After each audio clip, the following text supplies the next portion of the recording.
तो नमस्कार, take legal expert channel पर मैं राजेंद्र शाही एडवोकेट आप लोगों का फिर एक बार स्वागत करता हूं।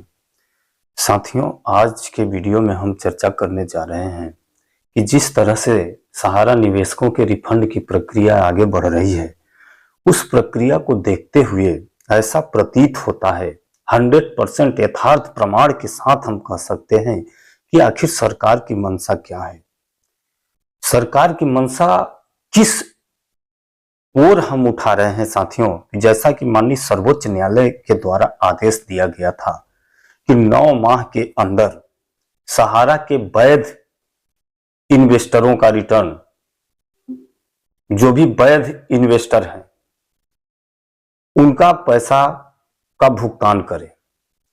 9 माह का माननीय सर्वोच्च न्यायालय ने समय दिया था। इसके तारतम्य में भारत सरकार कहिए या कि जो माननीय सर्वोच्च न्यायालय के द्वारा गठित कमेटी कहिए, कमेटी के द्वारा वैध इन्वेस्टरों को भुगतान दिलाने के लिए एक पोर्टल जारी किया गया।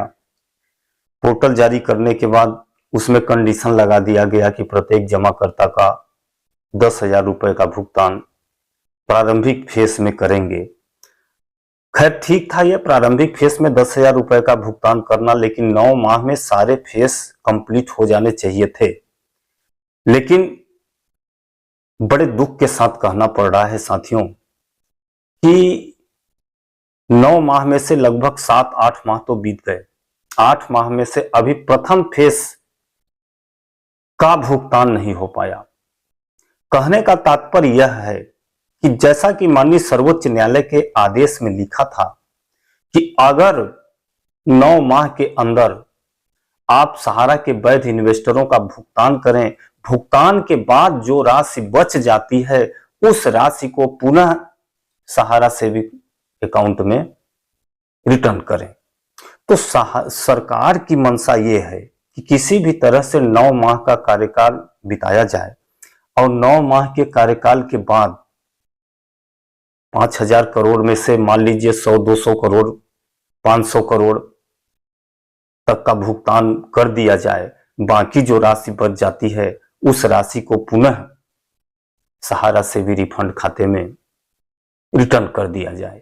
यानी कि सरकार की मंशा भुगतान करने की नहीं देख रही है। भुगतान करने की मंशा इसलिए नहीं दिख रही है क्योंकि जितने लोगों ने क्लेम किया है उन क्लेमों में से मात्र 6 से 7% लोगों के ही क्लेम अप्रूव्ड हो रहे हैं। 6 से 7% लोगों के ही पैसा बैंक खातों में आ रहा है। बाकी 93 से 94% लोगों का क्लेम रिजेक्टेड हो रहा है, डिफिशियंसीज के मैसेज आ रहे हैं। इससे हम यह 100% कह सकते हैं कि सरकार की मंशा जो है, जो 5,000 करोड़ रुपया रिलीज हुआ है, उस 5,000 करोड़ रुपए को भी भुगतान करने का नहीं है। उस पैसे को भी सरकार चाहती है कि हम बचा लें और उस पैसे से हम देश का विकास करें।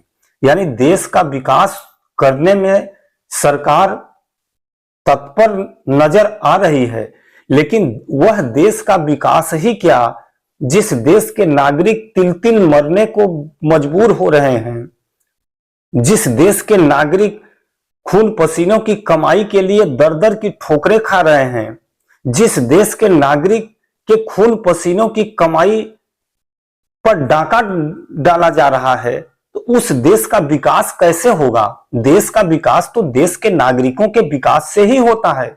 अगर आप देश के विकास करना चाहते हैं तो अगर आज जैसे 10-12 करोड़ जमा करता है, ये जमा करता कोई चोर मुंह चक्के नहीं है, बल्कि ये जमा करता अपने खून पसीने की कमाई बचा के अपने मूलभूत आवश्यकताओं को कम करके, उससे समझौता करके, उस पैसे को बचा करके अपने आने वाले दिनों के लिए, अपने स्वर्णिम सपने साकार करने के लिए, अपने इच्छाओं को तिलांजलि देकर उस पैसे को बचाए हैं।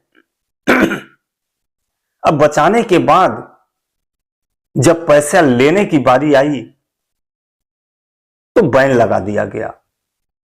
तो सरकार किसका विकास करना चाहती है, यह बहुत बड़ा सवाल है। साथियों, वैसे मैं सरकार की मंशा पर आज चर्चा कर रहा था, क्योंकि ये सहारा का रिफंड प्रक्रिया तो मैं बता चुका हूं कि ये बहुत ही गलत है, पहले भी बता चुका हूं। अब मंशा की बात करें तो जैसा कि हम लोग सब लोगों को विदित है, जैसा कि सरकार के द्वारा भी बताया गया है कि इस पोर्टल की जो कैपेसिटी है वह लगभग 1 करोड़ लोगों के क्लेम को डिसाइड करने की कैपेसिटी है। यानी 1 करोड़ लोगों का ही क्लेम उस पोर्टल पर किया जा सकता है, और 1 करोड़ बहुत पहले ही पूछ चुके हैं। 1 करोड़ से अब ज्यादा जा रहा है, 1 करोड़ की उसकी कैपेसिटी ही है। अब 1 करोड़ में से अगर हम ये मानते हैं कि 6 से 7% लोगों का क्लेम अप्रूव्ड होगा, तो 1 करोड़ में से 6 से 7% देना है, यानी 6 से 7 लाख लोगों का रिफंड देना है सरकार को। जो 6 से 7 लाख लोगों को अगर हम 10-10 हजार रुपए में जोड़ें तो लगभग 6 से 7 करोड़ रुपए होते हैं, यानी 60 से 70 करोड़। तो 60 से 70 करोड़ रुपए का भुगतान सरकार करना चाहती है। बाकी जो बच जाएगा वह पैसा पुनः सहारा से भी रिफंड खाते में चला जाएगा, या कि पुनः माननीय सर्वोच्च न्यायालय में आवेदन लगाएंगे कि हमारे पास, हम जुलाई माह से पोर्टल जारी किए थे, जुलाई माह से विगत 9 माह तक क्लेम का ऑप्शन लोगों को दिया गया, जिसके दरमियान लगभग 1 करोड़ लोगों ने आवेदन किया, जिसमें से वैध निवेशक जो थे 6-7 लाख वैध निवेशक पाए गए। उन वैध निवेशकों में से प्रथम फेज का 10-10 हजार रुपया भुगतान कर दिया गया है। शेष अगली फेज पुनः चालू करने की माननीय सर्वोच्च न्यायालय अनुमति दे, अगले फेज में पुनः 10-10 हजार रुपए भुगतान किया जाएगा। यानी कि शायद इस 5,000 करोड़ रुपए को कुछ और दिनों तक के लिए रोक लें, 1 फेज, 2 फेज, 3 फेज, जो भी स्टेज हो, 4-5 स्टेज तक शायद चलाएं, 5 स्टेज तक में संपूर्ण भुगतान हो जाए। लेकिन भुगतान वही वैध निवेशक यानी 6-7 लाख लोगों का भुगतान करना है।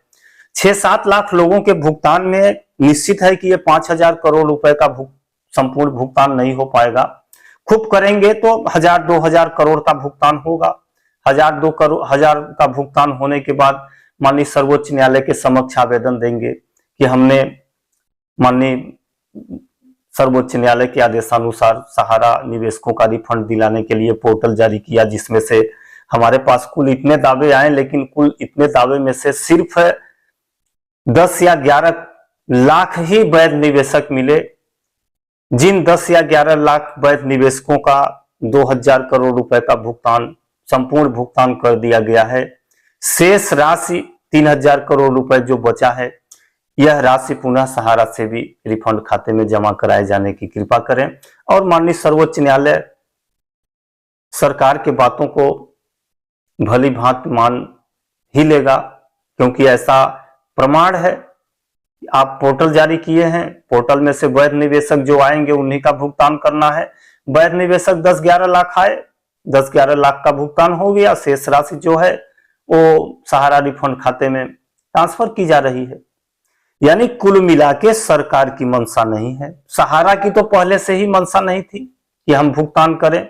सहारा अपना रोना रो रही थी कि हमारे कदमों को बांध दिया गया है, हमारे ऊपर बैन लगा दिया गया है, एम्बार्गो लगा दिया गया है, हमारे संपत्ति, हमारे पूंजी को सीज कर लिया गया है। तो सहारा तो पहले ही रोना रो रही थी।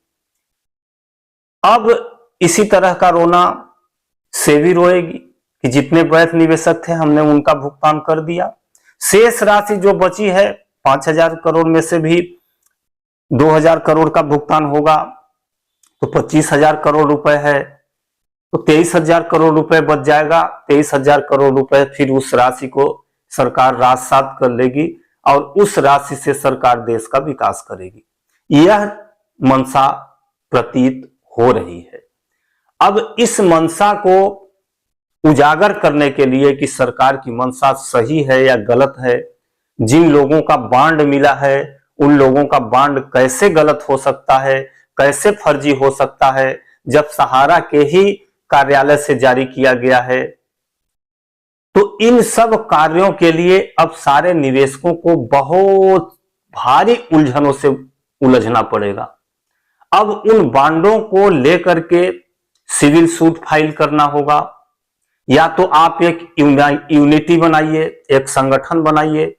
बहुत सारे संगठन बने थे, लेकिन उन संगठनों पर विश्वास नहीं किया जा सकता, क्योंकि वो राजनीतिज्ञ हो गए हैं, राजनीति में अपना भाग्य आजमाने की कोशिश कर रहे हैं।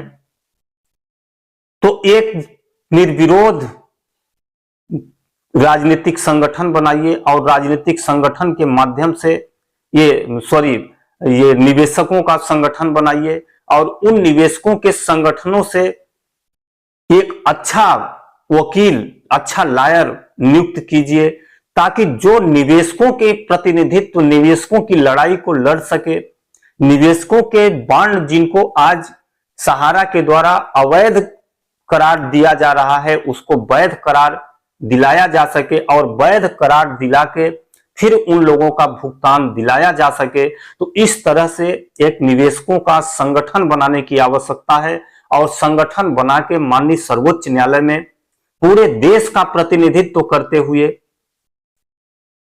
रिट पिटीशन, जनहित याचिका दायर करने की आवश्यकता है।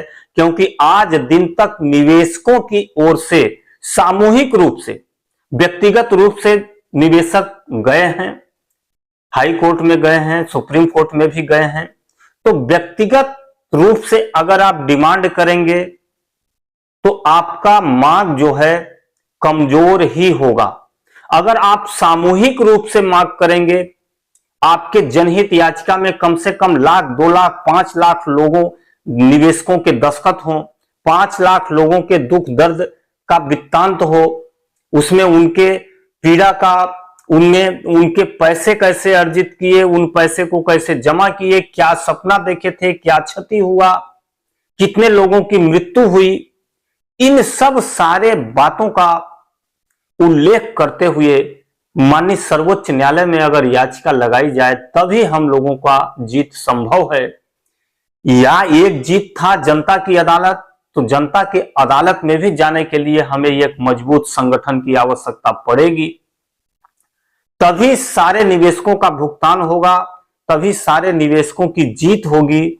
नहीं तो जो 2-4 चंद लोगों का जैसे कर रहे हैं, चंद लोगों का भुगतान हो जाएगा, बाकी लोग फिर वही मारे मारे फिरेंगे। तो ऐसा न हो, आप सब लोग इस बातों पर गौर करें, राय करें, मशविरा करें, आपस में चर्चा करें कि क्या ऐसा हम लोगों को करना चाहिए, या इस ओर जो संगठन बना है उस संगठन को हमें मजबूत करना चाहिए, उस संगठन का सदस्य बनना चाहिए, और वह संगठन बिल्कुल क्या प्रतिबद्ध है निवेशकों के प्रति, क्या वह राजनीति तो नहीं कर रहे हैं।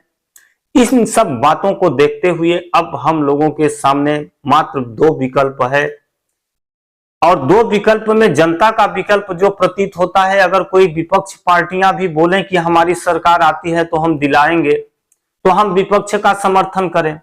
तो न पक्ष बोल रहा है न विपक्ष बोल रहा है, तो हम चुनाव का बहिष्कार करें या सत्ता दल को वोट न दें, तब भी अगर विपक्ष की सरकार बनती है तो विपक्ष भी नहीं बोल रहा है कि हम देंगे। तो हमारे सामने बहुत जटिल समस्या है। अब जटिल समस्या का समाधान जो है एकमात्र न्यायपालिका से ही संभव है। हम न्यायपालिका से गुहार लगाएं और एक मजबूत संगठन बनाएं। इसके लिए मैं आप लोगों से आग्रह करता हूं कि आप लोग कृपया कमेंट में जरूर इसकी जानकारी दें कि क्या हमें संगठन बनाना चाहिए, या जो संगठन बने हैं उसी संगठन को मजबूत करना चाहिए। अब मजबूत करना चाहिए तो कौन सा संगठन ऐसा निष्पक्ष है जो सिर्फ निवेशकों के लिए प्रतिबद्ध होगा। कृपया आप लोग हमें कमेंट के माध्यम से जानकारी दें और अपनी सहमति भी दें कि ऐसा संगठन बनाना चाहिए या नहीं बनाना चाहिए। साथियों, इन्हीं बातों के साथ मैं अपनी वाणी को विराम देता हूं। मुझे आज्ञा दीजिए। नमस्कार।